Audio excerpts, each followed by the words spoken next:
Certain houses, like certain persons, manage somehow to proclaim at once their character for evil. In the case of the latter, no particular feature need betray them. They may boast an open countenance and an ingenuous smile, and yet a little of their company leaves the unalterable conviction that there is something radically amiss with their being, that they are evil. Willy-nilly they seem to communicate an atmosphere of secret and wicked thoughts, which makes those in their immediate neighborhood shrink from them as from a thing diseased. And perhaps with houses the same principle is operative, and it is the aroma of evil deeds committed under a particular roof long after the actual doers have passed away that makes the goose flesh come and the hair rise. Something of the original passion of the evil doer and of the horror felt by his victim enters the heart of the innocent watcher, and he becomes suddenly conscious of tingling nerves, creeping skin, and a chilling of the blood. He is terror-stricken without apparent cause. There was manifestly nothing in the external appearance of this particular house to bear out the tales of the horror that was said to reign within. It was neither lonely nor unkempt. It stood crowded into a corner of the square and looked exactly like the houses on either side of it. It had the same number of windows as its neighbors, the same balcony overlooking the gardens, the same white steps leading up to the heavy black front door, and in the rear there was the same narrow strip of green, with neat box borders running up to the wall that divided it from the backs of the adjoining houses. Apparently, too, the number of chimney pots on the roof was the same, the breadth and angle of the eaves, and even the height of the dirty area railings. And yet, this house in the square that seemed precisely similar to its 50 ugly neighbors was, as a matter of fact, entirely different. Horribly different. Wherein lay this marked invisible difference is impossible to say. It cannot be ascribed wholly to the imagination, because persons who had spent some time in the house, knowing nothing of the facts, had declared positively that certain rooms were so disagreeable they would rather die than enter them again, and that the atmosphere of the whole house produced in them symptoms of genuine terror, while the series of innocent tenants who had tried to live in it and been forced to decamp at the shortest possible notice was indeed little less than a scandal in the town. When Shorthouse arrived to pay a weekend visit to his Aunt Julia in her little house on the seafront at the other end of town, he found her charged to the brim with mystery and excitement. He had only received her telegram that morning, and he had come anticipating boredom. But the moment he touched her hand and kissed her apple-skin-wrinkled cheek, he caught the first wave of her electrical condition. The impression deepened him when he learned that there were to be no other visitors, and that he had been telegraphed for a very special object. Something was in the wind, and the something would doubtless bear fruit, for this elderly spinster aunt, with a mania for psychical research, had brains as well as willpower, and by hook or by crook she usually managed to accomplish her ends. The revelation was made soon after tea, when she sidled close up to him as they paced slowly along the seafront in the dusk. "I've got the keys," she announced in a delighted yet half-awesome voice. "Got them till Monday." "The keys of the bathing machine, or?" he asked innocently, looking from the sea to the town. Nothing brought her so quickly to the point as feigning stupidity. "Neither," she whispered. "I've got the keys of the haunted house in the square, and I'm going there tonight." Shorthouse was conscious of the slightest possible tremor down his back. He dropped his teasing tone. Something in her voice and manner thrilled him. She was in earnest. "But you can't go alone," he began. "That's why I wired for you," she said with decision. He turned to look at her. The ugly, lined, enigmatical face was alive with excitement. There was the glow of genuine enthusiasm round it like a halo. The eyes shone. He caught another wave of her excitement, and a second tremor, more marked than the first, accompanied it. "Thanks, Aunt Julia," he said politely. "Thanks an awful lot." "I should not dare to go quite alone," she went on, raising her voice. "But with you, I should enjoy it immensely. You're afraid of nothing, I know." "Thanks so much," he said again. "Is anything likely to happen?" "A great deal has happened," she whispered, "though it's been most cleverly hushed up. 3 tenants have come and gone in the last few months, and the house is said to be empty for good now." In spite of himself, Shorthouse became interested. His aunt was so very much in earnest. "The house is very old indeed," she went on. "And the story, an unpleasant one, dates a long way back. It has to do with murder, committed by a jealous stableman who had had some affair with a servant in the house. One night, he managed to secrete himself in the cellar, and when everyone was asleep, he crept upstairs to the servants' quarters, chased the girl down to the landing, and before anyone could come to the rescue, threw her body over the banisters into the hall below." "And the stableman?" "Was caught, I believe, and tried for murder. But it all happened a century ago, and I've not been able to get more details of the story."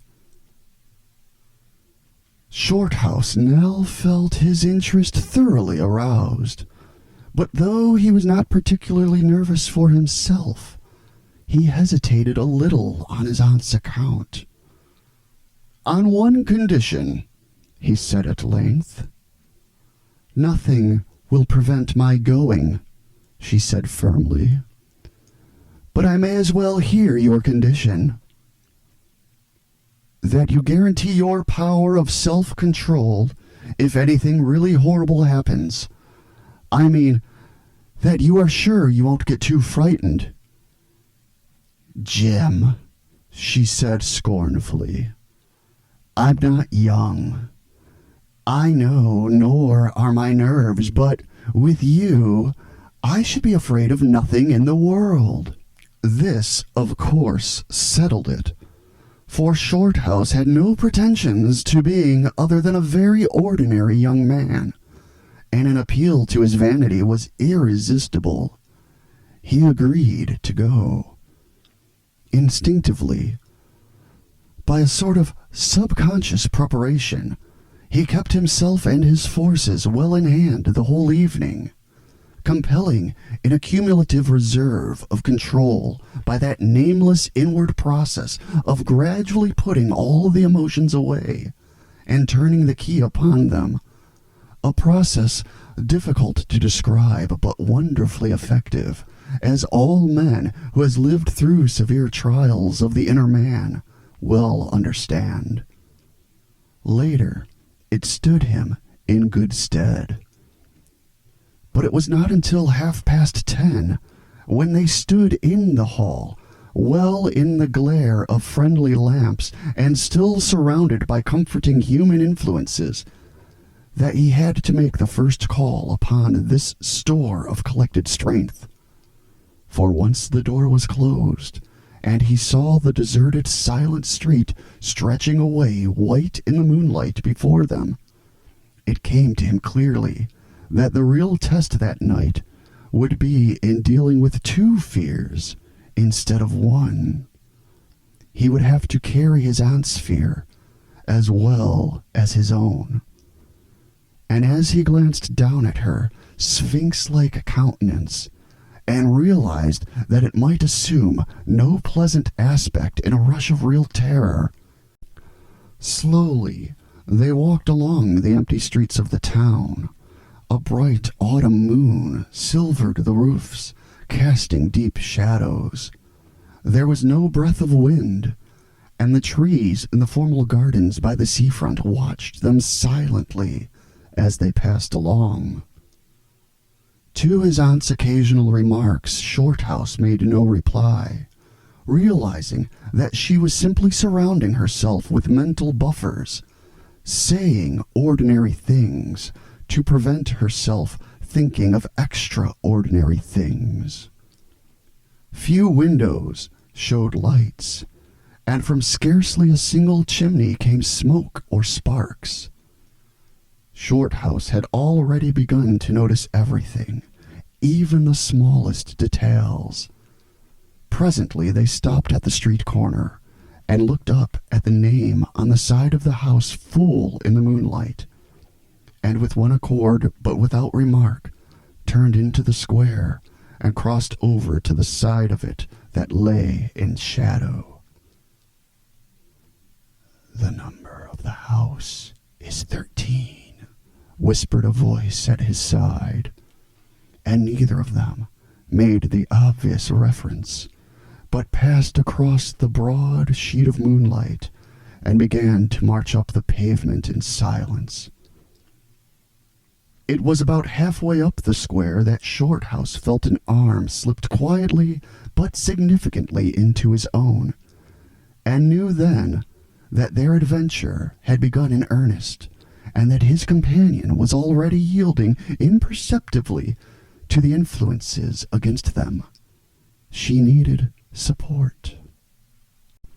A few minutes later they stopped before a tall, narrow house that rose before them into the night, ugly in shape and painted a dingy white. Shutterless windows without blinds stared down upon them, shining here and there in the moonlight. There were weather streaks in the wall and cracks in the paint, and the balcony bulged out from the first floor a little unnaturally.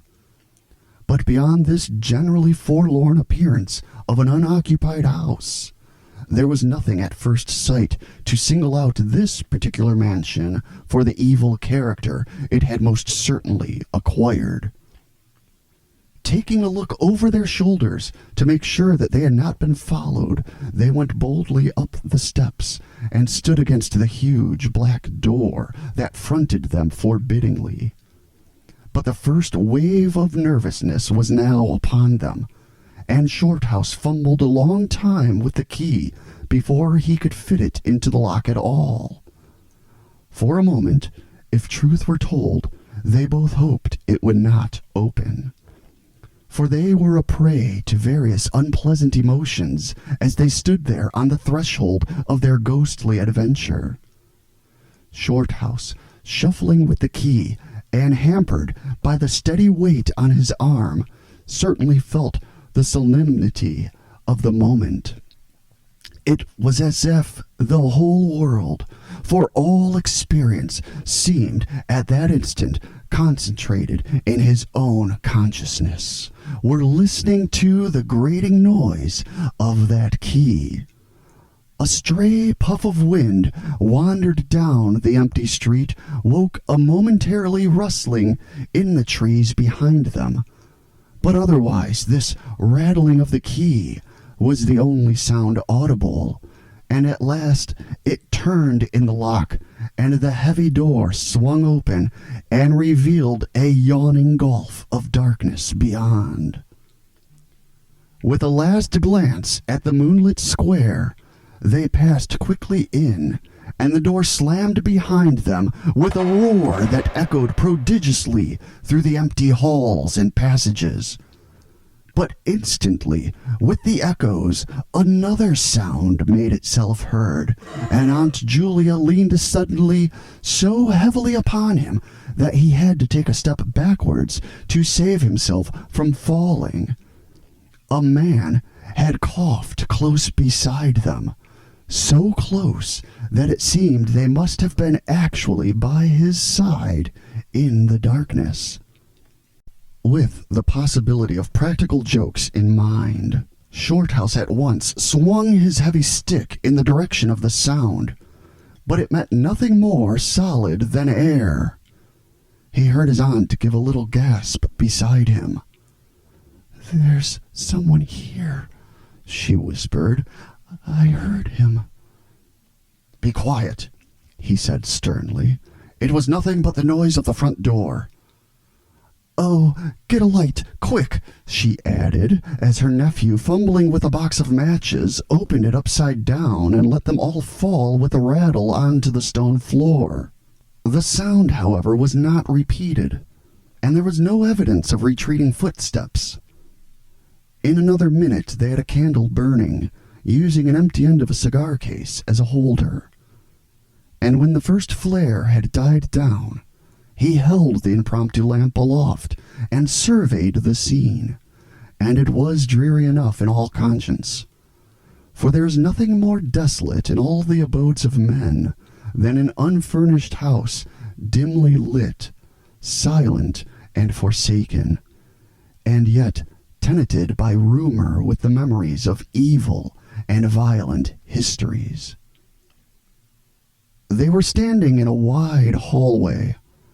On their left was the open door of a spacious dining room, and in front the hall ran, ever narrowing, into a long dark passage that led apparently to the top of the kitchen stairs.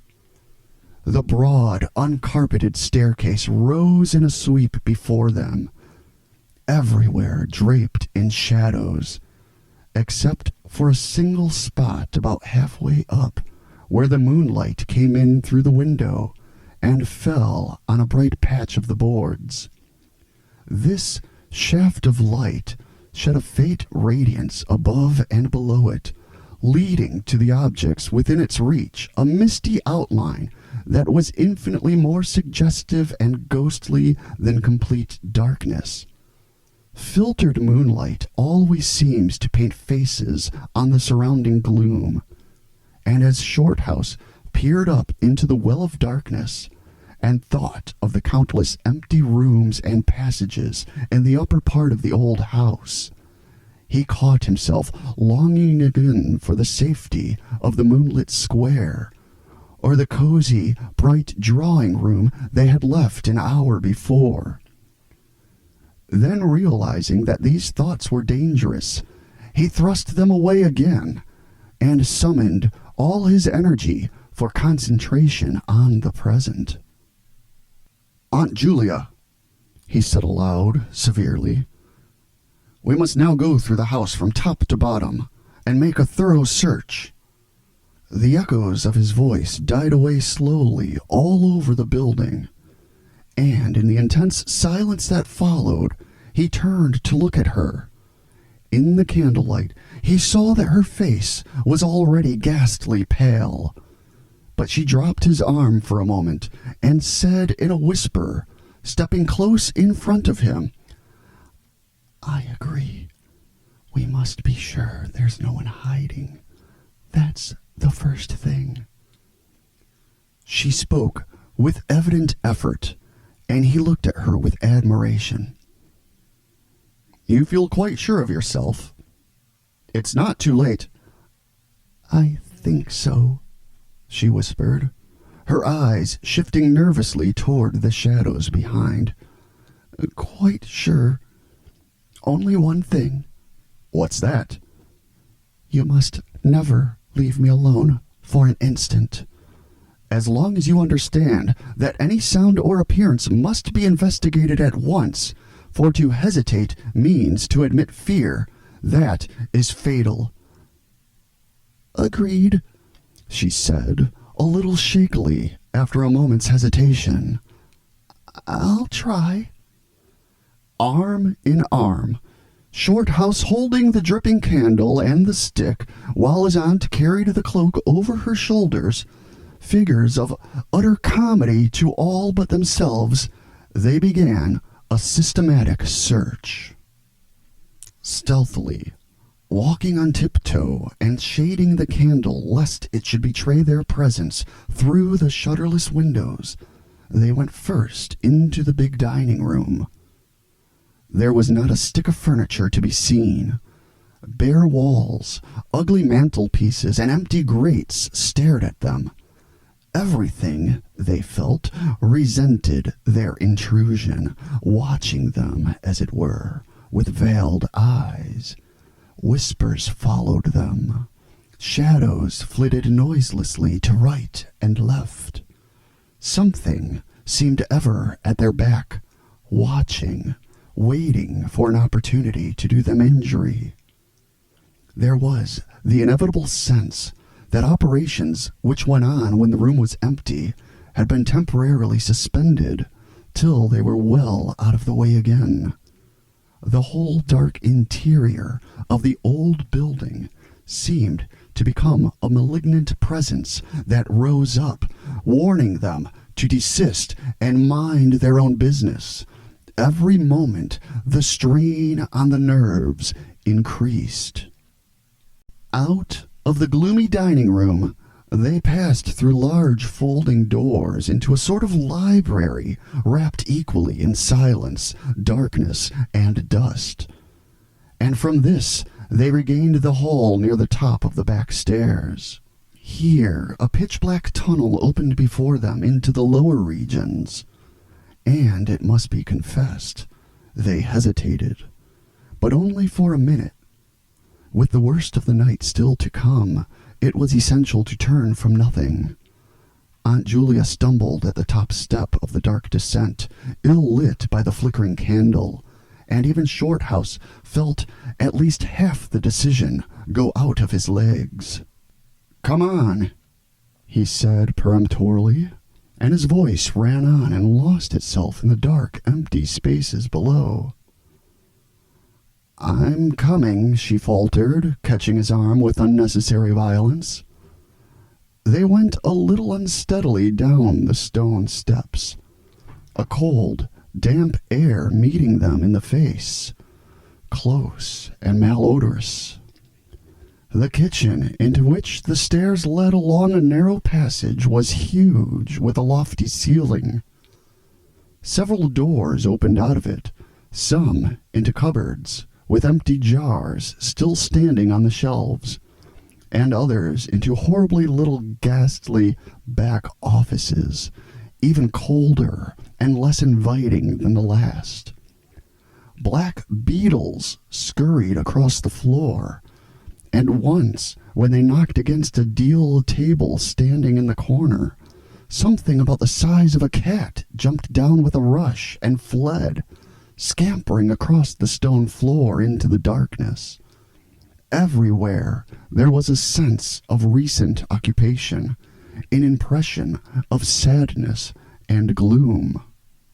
Leaving the main kitchen, they next went towards the scullery. The door was standing ajar, and as they pushed it open to its full extent, Aunt Julia uttered a piercing scream, which she instantly tried to stifle by placing her hand over her mouth. For a second, Shorthouse stood stock still, catching his breath. He felt as if his spine had suddenly become hollow, and someone had filled it with particles of ice. Facing them, directly in their way between the doorposts, stood the figure of a woman. She had disheveled hair and wildly staring eyes, and her face was terrified and white as death.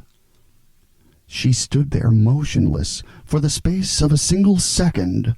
Then the candle flickered, and she was gone, gone utterly, and the door framed nothing but empty darkness. "Only the beastly jumping candlelight," he said quickly, in a voice that sounded like someone else's and was only half under control. "Come on, Aunt. There's nothing there." He dragged her forward. With a clattering of feet and a great appearance of boldness, they went on. But over his body the skin moved as if crawling ants covered it, and he knew by the weight on his arm that he was supplying the force of locomotion for two. The scullery was cold, bare, and empty, more like a large prison cell than anything else. They went round it, tried the door into the yard and the windows, but found them all fastened securely. His aunt moved beside him like a person in a dream. Her eyes were tightly shut, and she seemed merely to follow the pressure of his arm. Her courage filled him with amazement. At the same time, he noticed that a certain odd change had come over her face, a change which somehow evaded his power of analysis. "There's nothing here, Auntie," he repeated aloud quickly. "Let's go upstairs and see the rest of the house. Then we'll choose a room to wait up in." She followed him obediently, keeping close to his side, and they locked the kitchen door behind them. It was a relief to get up again. In the hall there was more light than before, for the moon had traveled a little further down the stairs. Cautiously, they began to go up into the dark vault of the upper house, the boards creaking under their weight. On the first floor they found the large double drawing rooms, a search of which revealed nothing. Here also was no sign of furniture or recent occupancy. Nothing but dust and neglect and shadows. They opened the big folding doors between front and back drawing rooms, and then came out again into the landing, and went upstairs. They had not gone up more than a dozen steps when they both simultaneously stopped to listen, looking into each other's eyes with a new apprehension across the flickering candle flame. From the room they had left hardly 10 seconds before came the sound of doors quietly closing. It was beyond all question.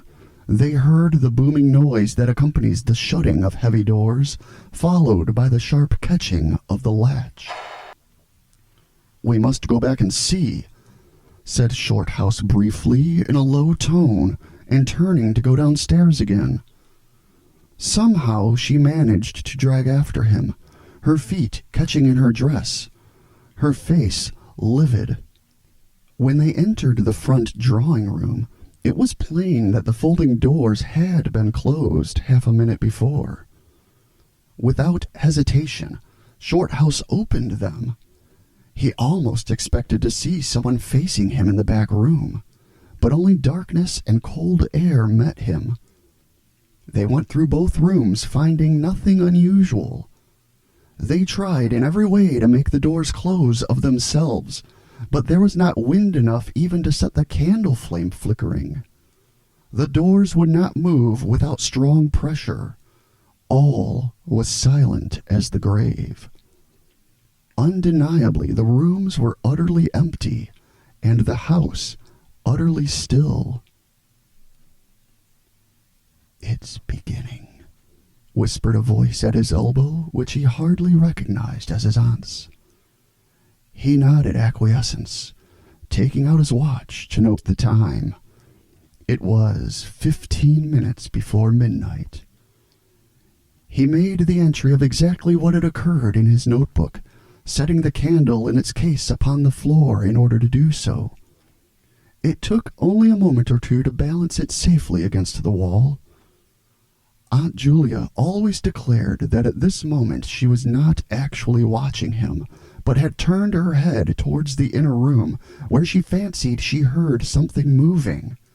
But, at any rate, both positively agreed that there came a sound of rushing feet, heavy and very swift, and the next instant the candle was out. But to Shorthouse himself had come more than this, and he always thanked his fortunate stars that it came to him alone, and not to his aunt too. For as he rose from the stooping position of balancing the candle, and before it was actually extinguished, a face thrust itself forward so close to his own that he could have almost touched it with his lips. It was a face working with passion, a man's face, dark with thick features and angry, savage eyes. It belonged to a common man, and it was evil in its ordinary, normal expression, no doubt. But as he saw it, alive with intense, aggressive emotion, it was malignant and terrible human countenance. There was no movement of the air, nothing but the sound of rushing feet, stockinged or muffled feet, the apparition of the face, and the almost simultaneous extinguishing of the candle.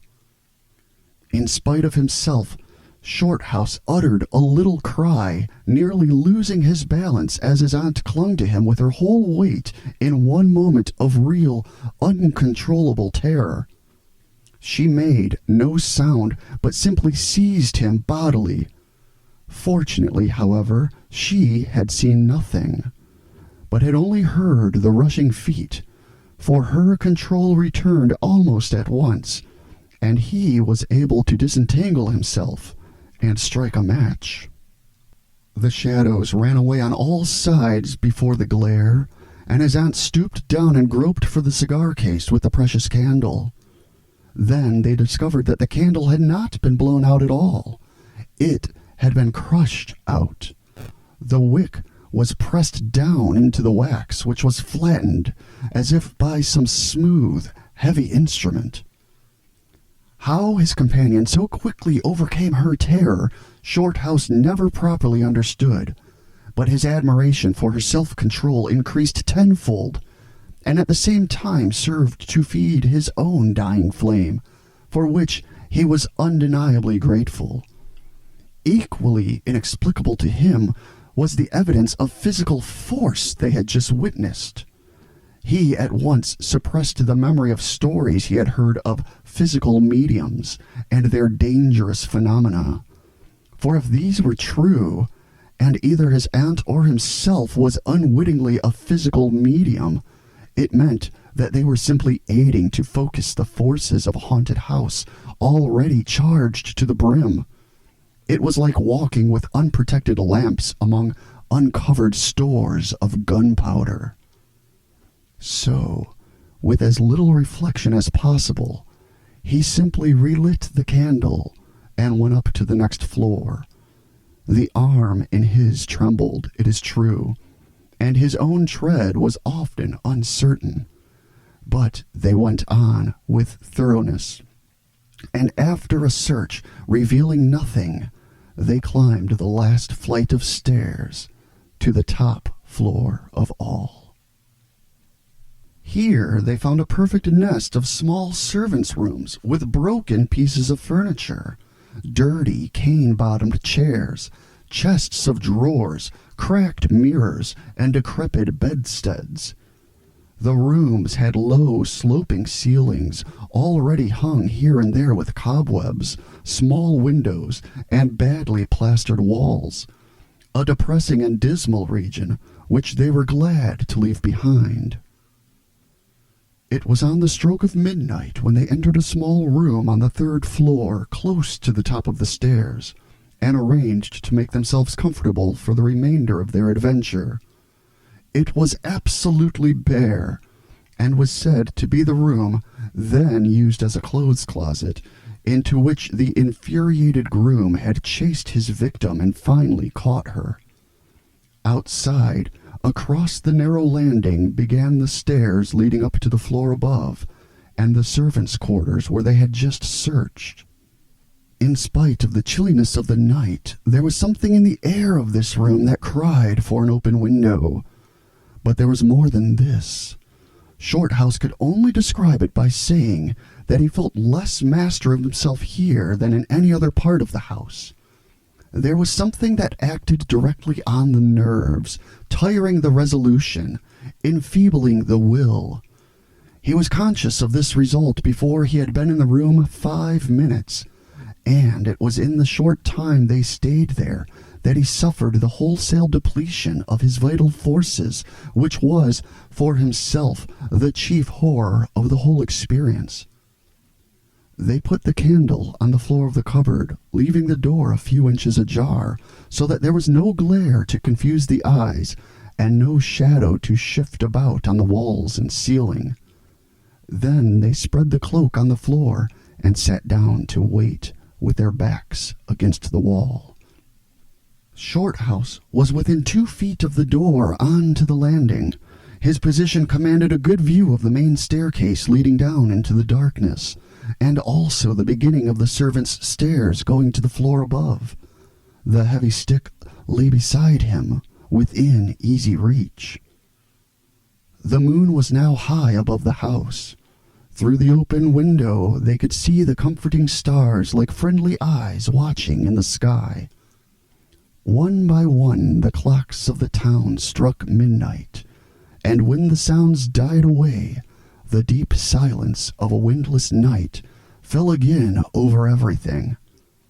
Only the boom of the sea, far away and lugubrious, filled the air with hollow murmurs. Inside the house, the silence became awful. Awful, he thought, because any minute now it might be broken by sounds portending terror. The strain of waiting told more and more severely on the nerves.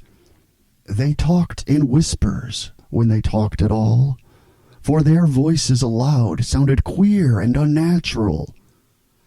A chilliness, not altogether due to the night air, invaded the room and made them cold. The influences against them, whatever these might be, were slowly robbing them of self-confidence and the power of decisive action. Their forces were on the wane, and the possibility of real fear took on a new and terrible meaning. He began to tremble for the elderly woman by his side, whose pluck could hardly save her beyond a certain extent. He heard the blood singing in his veins. It sometimes seemed so loud that he fancied it prevented his hearing properly certain other sounds that were beginning very faintly to make themselves audible in the depths of the house. Every time he fastened his attention on these sounds, they instantly ceased. They certainly came no nearer. Yet he could not rid himself of the idea that movement was going on somewhere in the lower regions of the house.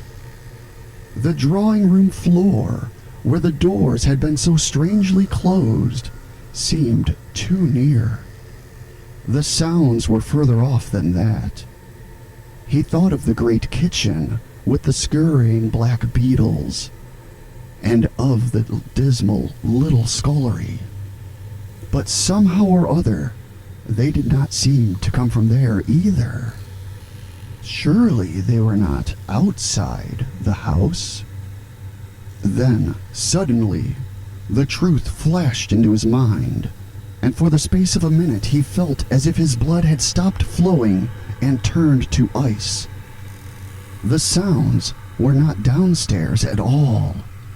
They were upstairs.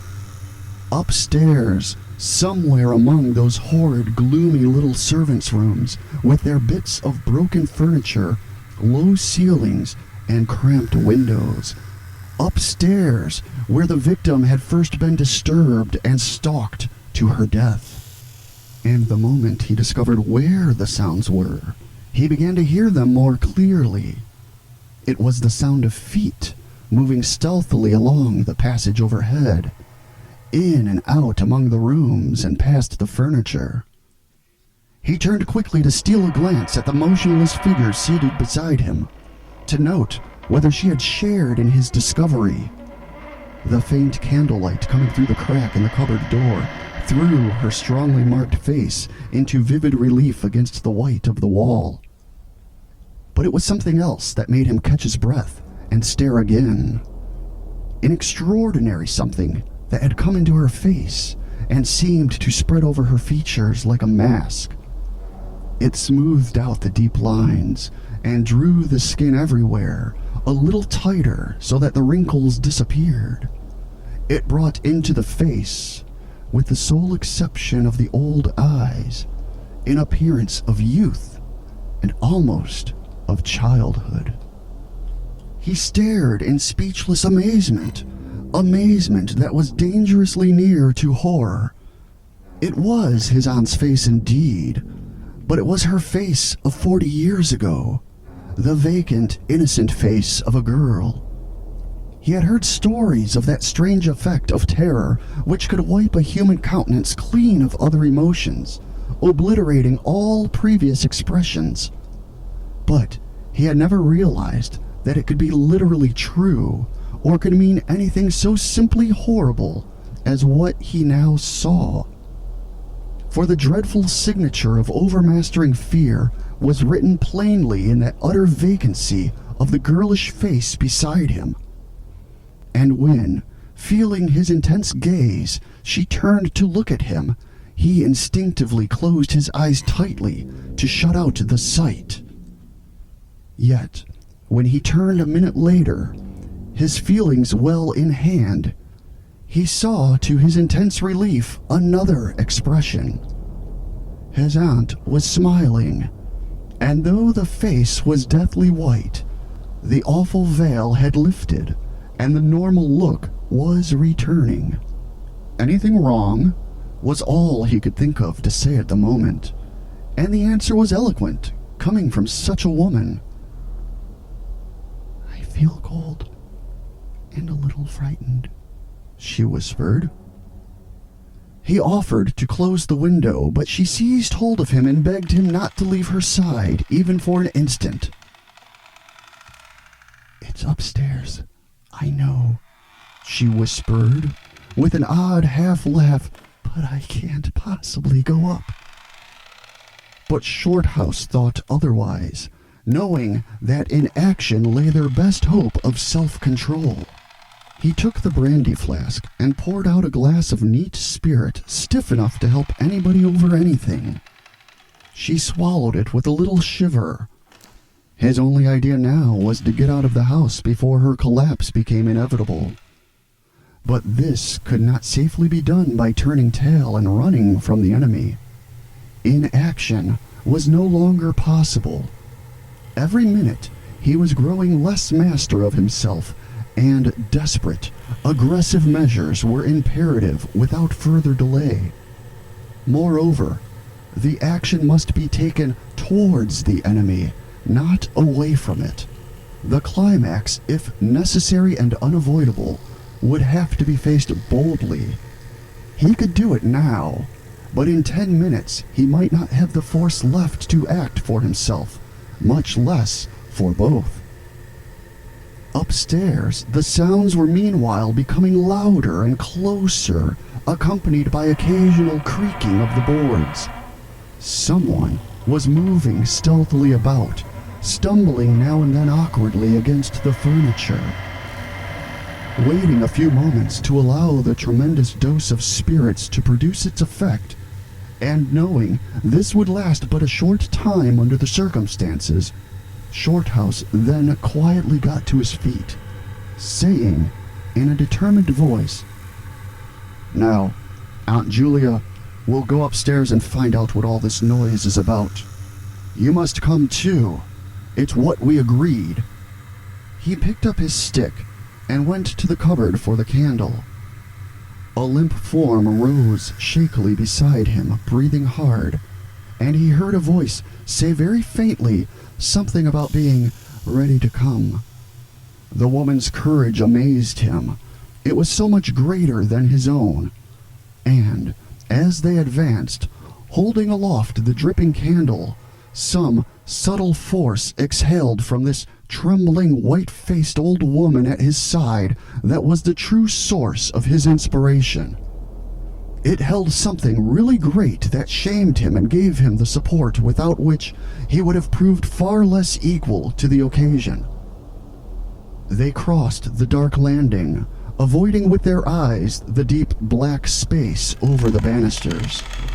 Then they began to mount the narrow staircase to meet the sounds which, minute by minute, grew louder and nearer. About halfway up the stairs, Aunt Julia stumbled, and Shorthouse turned to catch her by the arm. And just at that moment, there came a terrific crash in the servants' corridor overhead. It was instantly followed by a shrill, agonized scream that was a cry of terror and a cry for help melted into one. Before they could move aside or go down a single step, someone came rushing along the passage overhead, blundering horribly, racing madly at full speed, 3 steps at a time, down the very staircase where they stood. The steps were light and uncertain, but close behind them sounded the heavier tread of another person, and the staircase seemed to shake. Shorthouse and his companion just had time to flatten themselves against the wall when the jumble of flying steps was upon them, and 2 persons, with the slightest possible interval between them, dashed past at full speed. It was a perfect whirlwind of sound breaking in upon the midnight silence of the empty building. There came a second's pause. Then the first one, the lighter of the 2, obviously the pursued one, ran with uncertain footsteps into the little room which Shorthouse and his aunt had just left. The heavier one followed. There was a sound of scuffling, gasping, and smothered screaming. And then out onto the landing came the step of a single person, treading weightily. A dead silence followed for the space of half a minute, and then was heard a rushing sound through the air. It was followed by a dull, crashing thud in the depths of the house below, on the stone floor of the hall. Utter silence reigned after. Nothing moved. The flame of the candle was steady. It had been steady the whole time, and the air had been undisturbed by any movement whatsoever. Palsied with terror, Aunt Julia, without waiting for her companion, began fumbling her way downstairs. She was crying gently to herself, and when Shorthouse put his arm around her and half carried her, he felt that she was trembling like a leaf. He went into the little room and picked up the cloak from the floor, and arm in arm, walking very slowly, without speaking a word or looking once behind them, they marched down the 3 flights into the hall. In the hall they saw nothing, but the whole way down the stairs they were conscious that someone followed them, step by step. When they went faster, it was left behind, and when they went more slowly, it caught up to them. But never once did they look behind to see, and at each turning of the staircase they lowered their eyes for fear of the following horror that they might see upon the stairs above. With trembling hands, Shorthouse opened the front door, and they walked out into the moonlight and drew a deep breath of the cool night air. If you enjoyed this story, please like and subscribe so I can continue making more Nightmare Fuel. And if you have any suggestions for stories, please leave them in the comments.